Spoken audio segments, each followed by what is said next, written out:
When Justin Trudeau first took office, I was kind of thinking that, now Canada, we've always been kind of a few years, maybe even a decade behind the progress of the United States. We were getting our own fair share of Barack Obama in charge after, 10, 12 years of just bouncing back and forth between Stephen Harper and whoever the liberal head was at the time. We were finally catching up with the United States, and we're going to be getting our fair dose of Barack Obama. Well, guess what? Trudeau has outlived Trump, much to everyone with a brain's chagrin. And now he's just been setting the table for what you guys can expect to have happen under a Biden administration. Shouldn't be much of a surprise because, Biden was his understudy, or maybe even Barack Obama's teacher. He probably didn't show him the section of the book at the back where it had all of his prior statements about his kind. But yeah, welcome to our own little slice of hell up here, because I've been fairly critical about every premier locking down every fucking province, and Justin Trudeau is chief operator in the lockdowns. He just wants everybody to be poor, depressed, and shuttered in their own houses for their own safety. And he's not going to be opening up the border until at least February 21st, but it was supposed to open after just a couple of months in March 2020. And then that got extended. And then it got extended to the 21st of January. And then it's going to get extended for another month. Because, as he puts it, this will keep people on both sides of the border safe. Yes, because those who would trade a little bit of liberty for just a small bit of safety, I'm paraphrasing Ben Franklin a little bit, deserve neither. And because we legitimately have no opposition party up here in Canada, prove me wrong. Please prove me wrong. We're forced to deal with this, and this is just kind of dress rehearsal for you guys down in the States. So expect a very, very, very, very, very long, dark winter, as Joe Biden's called for before. But at the same time, he was also calling for unity, so maybe it's just going to be a really short winter now, because he just keeps flip-flopping on stuff. That is one thing that Biden is very consistent about.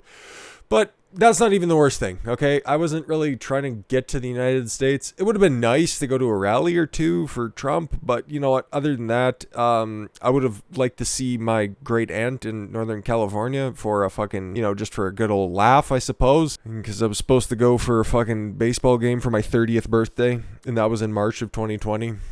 But I guess we'll have to wait until, I don't know, I'm 35. Who knows, whatever. This isn't about me. This is about you guys, though. That was just a fun little anecdote to share. It's, not the worst thing. And we'll circle back around to coronavirus horseshit, but Justin Trudeau kicks off 2021 with the brand new tax hike for Canadians, because not only is he shutting down small business, and not only is he just telling everybody to stay at home, and he's not even handing out stimulus checks unless you meet a certain shade on his color chart. Sound familiar? You don't get any fucking government money, which you gave to them at a disproportionate rate, and then they won't allocate back to you because you work too hard. Oh, boy. Anyways, what is this in relation to? January 1st saw more than just the ushering in of a new year. It brought us a new tax increase from the government, which promised not to raise taxes on Canadians this year.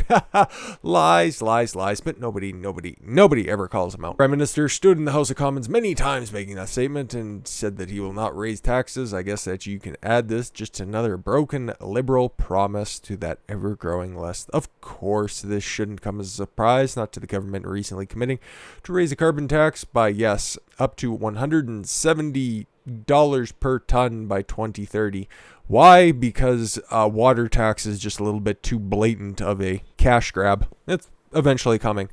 And also a bachelor tax is eventually incoming. You fucking laugh now, but if I'm or you out there, if you guys aren't fucking plugging some fat cow and dropping loads in her, you're gonna get fucking taxed. And if that's the case, I'm packing up my shit and getting the fuck out of here. Because I'll let you in on a little secret. Grand Prairie's not exactly you find a girl of good moral standing. Anywho, what are these new taxes that he's talking about? The Liberals are now introducing the clean fuel standard. Yay! Which will make everyday expenses like fuel, home heating, groceries, and many other necessities more expensive. Yay, environment, because we put so much pollution into the air that causes all of that man-made climate change.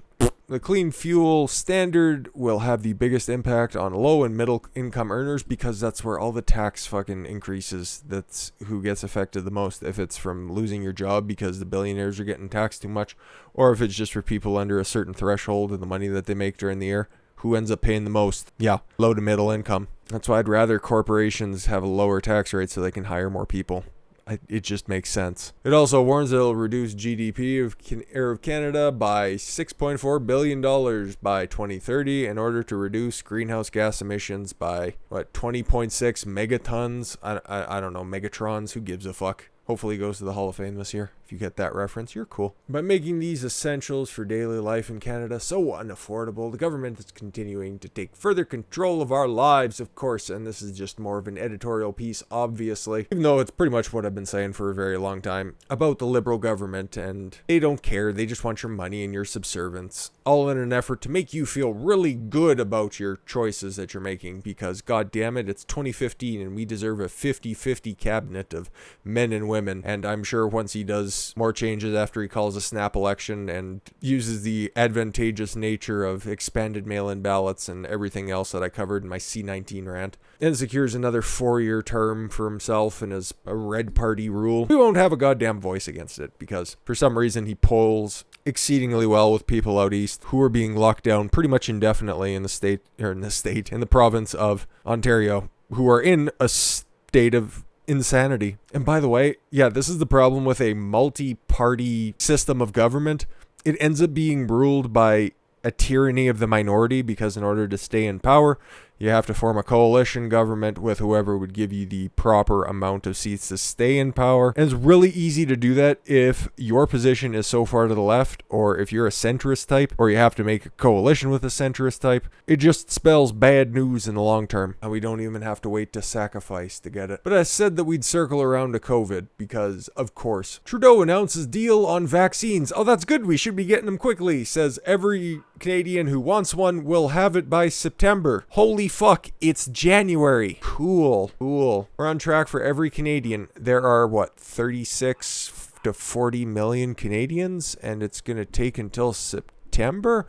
I'm not optimistic about that, nor do I care. Prime Minister Justin Trudeau announced on Tuesday that Canada has reached a deal with Pfizer. You know, there are a whole bunch of other corporations out there right now creating a vaccine, and more than likely to come up with another vaccine, but that's cool, to purchase 20 million additional vaccine doses, and you need 2, and they'll probably make it so you have to keep getting updates on your vaccine. And this won't be the only virus that you're going to have to get vaccinated from. You kind of understand that they're just laying the groundwork for everything that is potentially harmful in order for you to get a vaccine for, so that you have to carry around your little vaccine passport. You have to keep up to date with all the other stuff. It's just another opportunity for the government to control you. I'm not against vaccines, but make the vaccines, don't make them mandatory either. Just make them for the diseases that are actually dangerous and deadly. Can we agree on that? Anyways, from our agreements with Moderna and Pfizer alone, we will now have 80 million doses of COVID-19 vaccine arriving this year. That is way more vaccines than people that would need them. So I don't know why we'd have to wait until September. But if you're going to vaccinate everybody illegally here, or wouldn't get counted normally by the census, by all means, I suppose that's what you need. We're on track to have every Canadian who wants a vaccine to receive one by September, said Trudeau. And then his minister admits only enough supply for initial vaccination by September, so not even the second dose. So he's a liar, and he got outed in fucking real time. On Tuesday morning, Justin Trudeau told Canadians that his government had reached a deal. Yes, he said between now and June, 20 million Canadians would be able to get vaccinated, and he hopes to fast-track the delivery of vaccines. What's he going to put them on fucking the brim of a Mounties hat, and they're just going to run around the town square with a fucking vaccination dart gun? Because he took away all the rifles, you fucking cocksucker. But meanwhile, Minister of Public Service and Procurement, Anita and I don't fucking know. Too many A's and N's, and I'm sure she's very qualified for her job and didn't get it based on anything that has to do with quotas. Clarifies that, as of now, Trudeau's Liberal September target for vaccination means Canadians will have just one of the 2 required shots for full immunization. Oh boy, there you go. We're dealing with the gaslighting right now. It's coming to you guys across the border, which I think like 60% of my audience is. And I hope in other countries around the world, the gaslighting isn't as bad for you guys because, yeah, you guys, if you aren't doing the additional work, you aren't going to see this fucking, I guess, little quasi retraction. All you're going to get is just the first little tidbit. Or you might even get just like an abbreviated version of that where Justin Trudeau is going to say anybody who wants a vaccination can get it. You're going to have September.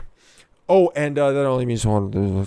So, yeah, that's what we have to deal with, and we've been dealing with since, 2015? Because Ontario is fucking dumb, and Quebec are too terrified to do anything about it, and they're just too busy stuck at home from the hours of 5 in the morning until 8 at night. Flip reverse that, and curfews from 8 in the evening until 5 in the morning. This country makes me sadder and sadder every day, but at the same time, I have you guys out there who listen to my crazy rantings and hopefully appreciate my takes on things, because we can do better as a community and improve ourselves each and every day in order to take on the challenges of the world. I wasn't going to end on a bad note, so I just figured we'd have an uplifting message to end this little short video of how insane Canada is, and we can just point and laugh from more than halfway across the country at some little communist cuck. But you guys feel free to enjoy the rest of your Tuesday evening. I got some stuff to watch. I'm going to watch some really horrifyingly boring stuff that I do enjoy, but nobody else seems to enjoy. So hopefully you guys can have fun doing whatever it is you enjoy doing, and don't let anybody else tell you that it's fucking stupid, because I enjoy a bunch of stupid stuff. Thank you all very much for the gift of your time. I've been Don Consuelo. I want you to follow your gut and get after it. Take care, everyone.